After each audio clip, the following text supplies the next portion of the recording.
इनका हाल भी फिरौनियों और इनसे पहले लोगों का सा होगा जिन्होंने हमारी आयतों की तकजीब की थी, तो अल्लाह ने उनको उनके गुनाहों के सबब अजाब में पकड़ लिया था, और अल्लाह सख्त अजाब करने वाला है। ए पैगंबर, काफिरों से कह दो कि तुम दुनिया में भी अनकरीब मगलूब हो जाओगे और आखिरत में जहन्नम की तरफ इकट्ठा किए जाओगे, और वो बुरी जगह है।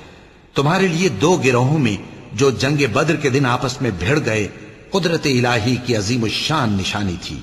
एक गिरोह मुसलमानों का था, वो अल्लाह की राह में लड़ रहा था, और दूसरा गिरोह काफिरों का था, वो उनको अपनी आंखों से अपने से दुगना मुशाहिदा कर रहा था।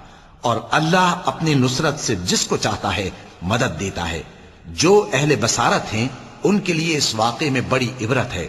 लोगों को उनकी ख्वाहिशों की चीजें यानी औरतें और बेटे और सोने और चांदी के बड़े बड़े ढेर और निशान लगे हुए घोड़े और मवेशी और खेती बड़ी जीनतदार मालूम होती हैं, मगर ये सब दुनिया ही की जिंदगी के सामान हैं और अल्लाह के पास बहुत अच्छा ठिकाना है।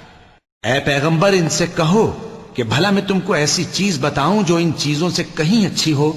सुनो, जो लोग परहेजगार हैं उनके लिए अल्लाह के यहां बागात बहिश्त हैं जिनके नीचे नहरें बह रही हैं, उनमें वो हमेशा रहेंगे, और पाकीज़ा बीवियां हैं, और सबसे बढ़कर अल्लाह की खुशनूदी।